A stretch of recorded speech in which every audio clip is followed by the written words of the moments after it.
a partir do versículo 1. Vamos ler que tem aqui a palavra de Deus nessa noite. Salmo 37. Se você hoje trouxe sua Bíblia, pega aí. Vamos ler todos juntos o que tem aqui na palavra de Deus. Nós vamos ler só um trecho, tá? Esse é um trecho. Eu creio que Deus vai falar conosco. A palavra do Senhor diz assim, versículo 1: Não te indignes por causa dos malfeitores, nem tenhas... Qual é a palavra que tem na sua Bíblia? Nem tenhas o quê? Inveja dos que praticam a iniquidade, porque cedo serão ceifados como a erva e murcharão como a verdura. Confia no Senhor e faz o bem, e habitarás na terra, e verdadeiramente serás alimentado. Versículo 4: Deleita-te também no Senhor, e Ele te concederá o que deseja o teu coração, aquilo que está no teu coração. Versículo 5: Entrega o teu caminho ao Senhor, confia nele, e Ele tudo fará. Versículo 6, o último: Ele te fará sobressair a tua justiça como a luz, e o teu juízo como o meio-dia. Vamos orar, queridos, vamos fechar os nossos olhos. Senhor, fale conosco nesta noite. Revela esta palavra, Senhor, aos nossos corações. Fale com todos aqui, Senhor. Nos dê a inspiração do Teu Espírito Santo. Tire agora, Senhor, toda a distração. Se existe algo que queira roubar a nossa atenção, só possa repreender nesta noite. Eu te peço, Senhor, fale com todos aqui, sem exceção. Abençoe também aqueles que assistem esse culto agora, Pai. Que o nosso coração seja uma terra pronta, fértil, sedenta para receber esta palavra. Graças te damos, em nome de Jesus. Amém. Vamos aplaudir o Senhor, amém? Graças a Deus. Vamos lá, queridos. Quero ser bem objetivo aqui na minha fala de hoje. Eu tenho falado já faz alguns meses, eu tenho praticamente 3 meses falando direto sobre as passagens que contam a história de Davi. Eu tenho falado de toda a trajetória de Davi, desde o começo, quando Deus chama ele, escolhe ele no meio de seus irmãos, até o momento em que ele já está bem velho. Ele dá conselhos para Salomão, porque ele já sabia que ele ia morrer. Interessante que Davi, quando a gente lê os textos que falam desse final da vida de Davi, nós percebemos que Davi, parece que ele não tinha muito problema com a morte. Parece que ele não tinha aquele sentimento desesperador que às vezes toma conta da pessoa quando ela percebe a sua finitude, aquele desespero, aquela angústia. Às vezes a pessoa começa a perceber que ela está chegando no fim da vida e ela fica desesperada, talvez por não ter certeza do que acontece depois que morre, né? Mas a grande verdade é que Davi, parece que ele não tinha problema com isso. Parece que Davi tinha tranquilidade. Seus últimos dias de vida, ele estava em paz, tranquilo. Talvez o sentimento que existia no coração dele era o sentimento de que ele tinha de fato cumprido a sua missão. Eu fiz o que eu tinha que fazer. Fui pai, fui um bom pai, eu governei, fiz aquilo que Deus queria que eu fizesse. Então ele estava em paz. E ele aconselha o seu filho. Eu falei sobre esse texto nesse domingo, no culto da família, que foi uma bênção. E hoje eu quero ler este salmo, esse trecho que é Davi aconselhando, não o seu filho apenas, mas toda a nação de Israel. Esse Davi que escreveu aqui, ele já estava bem velho, nos últimos dias de vida. Ele deixou algumas lições importantes e eu quero destacar apenas 5 delas. Primeira coisa que Davi falou: Versículo 1. Se a tua Bíblia ainda estiver aberta, olha o que ele falou: não te indignes por causa dos malfeitores. Não fique revoltado quando você vê pessoas no teu caminho que não são boas. Por isso que ele fala malfeitores, ou seja, aqueles que fazem coisas que não são boas. Não olhe para essas pessoas indignados e não tenha inveja delas. Primeira expressão que Davi usa aqui é acerca da inveja. Primeira coisa, primeira lição que ele deixou registrada acerca da inveja. Não olhe para ninguém, não olhe para o outro e tenha inveja dele. Não olha para aquele que passou na tua frente, parece que ele está mais longe, parece que ele cresceu mais, parece que ele prosperou mais do que você. Não olha para essa pessoa e tenha inveja. Primeiro, a inveja, ela é um sentimento extremamente perigoso. E por mais que nós falamos, não, mas eu não sou invejoso, nós sim corremos o risco de ter inveja. Na verdade, todos nós. Porque a inveja, ela é algo inerente ao homem, ela existe no homem. Nós que devemos controlar esse nível de inveja. Davi fala: olha, não olhe para o outro e tenha inveja dele. Por que nós não precisamos invejar o outro? Porque Deus tem grandes coisas para a nossa vida.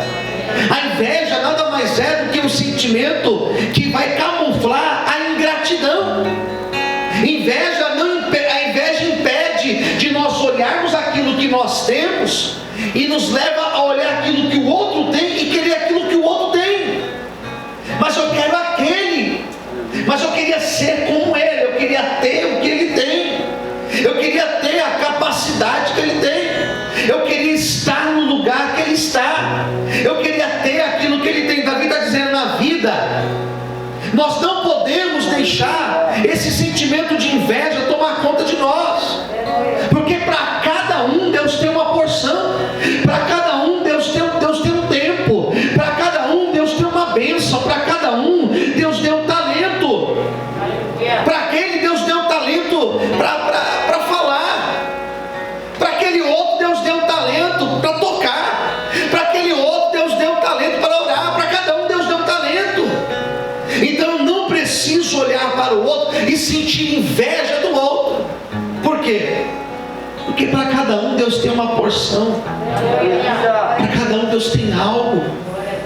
E às vezes a pessoa quer estar no lugar do outro, mas para cada um existe o tempo.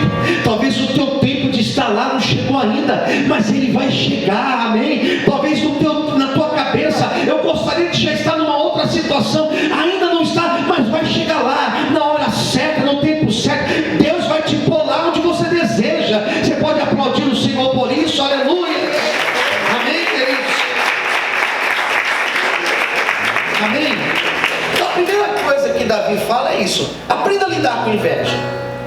Aprenda a lidar com inveja. A inveja sempre vai existir perto de nós. As pessoas sempre vão ter inveja de nós, mas nós devemos controlar essa inveja. Então, se você olha, é difícil alguém reconhecer: olha, eu tenho inveja. É difícil alguém falar isso. Eu, na verdade, nunca vi ninguém falar isso. Eu tenho inveja daquela pessoa. Não, geralmente nós falamos que aquela pessoa tem inveja. Mas Davi fala: cuidado com a inveja, porque a inveja é uma ingratidão escondida. E a ingratidão é a falta de reconhecimento daquilo que Deus já fez por nós. Posso ouvir um amém, queridos? Vamos ver qual é o segundo conselho? Eu falei que são 5, eu vou te falar qual é o segundo agora.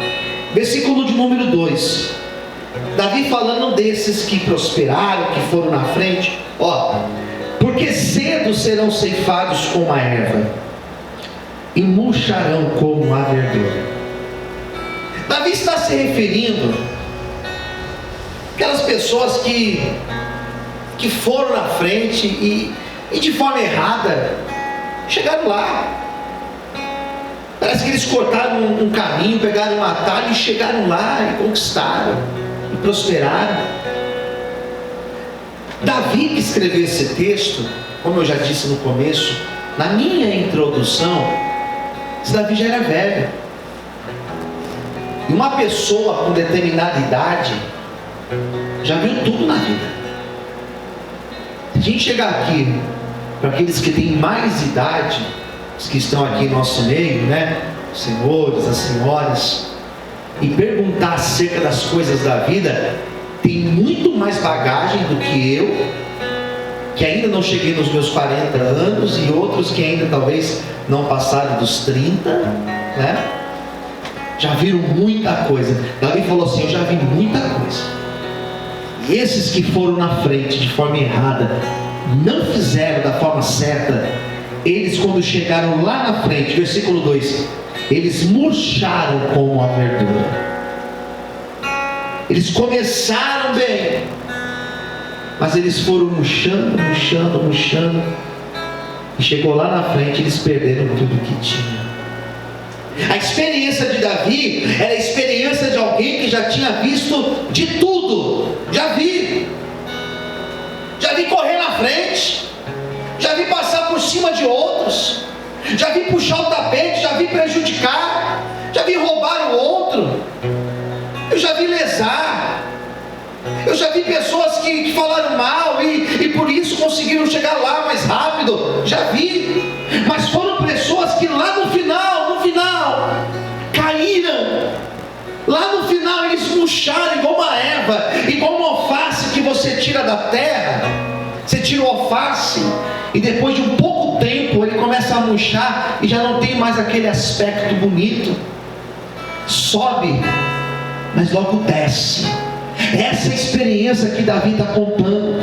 Aquele que não tem Deus na sua vida, aquele que não prospera conforme Deus abençoa, ele pode até subir, mas logo ele desce. É diferente daquele que tem a bênção de Deus, porque aquele que tem a bênção de Deus, ele vai e Deus sustenta. Deus abençoa o começo, Deus abençoa o meio e Deus abençoa o fim da vida dele. É isso que nós precisamos entender, que Deus, ele não quer abençoar só hoje, ele quer abençoar o começo, o meio e o fim da nossa vida. Você pode dar glória a Deus e aplaudir o Senhor por isso. Aleluia, glória a Deus. Daí ele vai dar um outro conselho. Pensando nisso, olha o que ele vai falar. Uma coisa está ligada à outra. Versículo 3, ele fala assim: confia no Senhor. Ele vai dar uma ordem agora: faz o bem, faz o bem, confia em Deus e faça o bem. Você pode falar isso para quem está ao seu lado? Diga para essa pessoa: confia em Deus e faça o bem. Amém? Confia em Deus, faça o bem. Pronto. Faz a tua parte. Faz o bem. Faz o bem. Faz o certo. Faz o que você tem que fazer. É impressionante que às vezes, essa palavra aqui, ela é importante para nós. Ela é carregada de sentido. Que às vezes nós estamos fazendo, e quando você está fazendo algo, quando você está fazendo bem para alguém, quando você pratica o bem, e você é reconhecido, e você é valorizado, e você é aplaudido de certa forma, é fácil, porque você faz, e as pessoas estão vendo o teu esforço. Agora, você fazer o bem e não ser reconhecido, você fazer o bem e não ser valorizado, você fazer o bem e ser criticado ainda assim, fica mais difícil. Quem concorda, diga amém. Amém. Fazer o bem para aquela pessoa que me faz bem é fácil. Fazer o bem para aquela pessoa que me ajuda, que é meu amigo, que me apoia quando eu preciso, isso é fácil. Mas fazer o bem para aquele que não tem sido amigo fiel, leal, que não tem ajudado, e às vezes nós pensamos: será que está valendo a pena esse negócio? Será que vale a pena eu fazer o certo, eu orar, eu ser honesto, eu trabalhar, e eu estou lá trabalhando, mas no final das contas o outro que não faz certo recebe o mesmo que eu? Será que vale a pena? faço certo e estou aqui, e aquela outra pessoa não faz, e tem o mesmo reconhecimento que eu,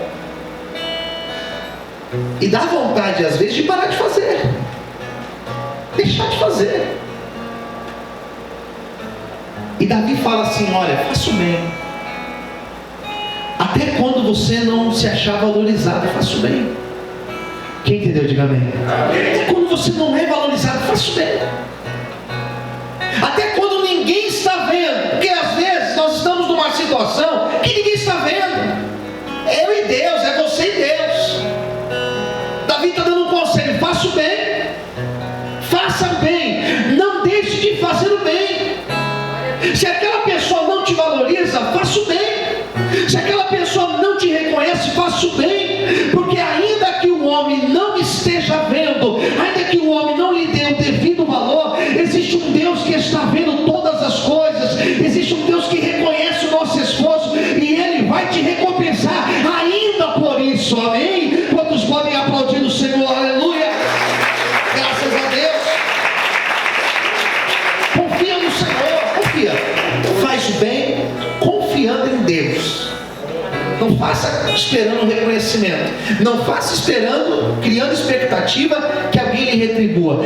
Faça na expectativa de que Deus está te vendo. Quem entendeu, diga amém, queridos. Pronto. Eu já fiz cultos aqui, a igreja está retomando, né, depois da pandemia, e eu fiz cultos aqui durante a pandemia com 4 pessoas aqui dentro, irmãos. 4 pessoas, e pregando igual, que Deus está vendo nosso esforço, nosso sacrifício, o desejo de abençoar vidas. Quem entendeu, diga amém. Deus está vendo. É essa a ideia que nós temos que ter aqui na nossa mente. Qual foi o 4º conselho? O 4º conselho, ele está dizendo no versículo 4, ele vai falar o seguinte: deleita-te também no Senhor, deleita-te no Senhor, e Ele concederá que deseja o teu coração. Davi fala de algo aqui que eu acho extremamente importante e que deve ser explicado. Quando Davi fala descansa no Senhor, quando ele fala deleita-te no Senhor, deita em Deus, ele está dizendo descansa em Deus. E esse descansar em Deus não é simplesmente você tirar as mãos e falar assim: Deus vai fazer o que Ele quiser, eu não vou fazer mais nada, amanhã não vou nem colocar o relógio para despertar amanhã. Não é isso. O deleitar em Deus não é eu falar: não vou fazer mais nada, então vou esperar Deus prover, cair do céu na minha vida. Não é isso. Davi fala deleita-te no Senhor, e depois ele coloca o seguinte: e Ele vai olhar para aquilo que existe no teu coração, e exatamente aquilo que está no teu coração Ele vai conceder. Não é que Deus está nos dando a autorização para a gente desejar o que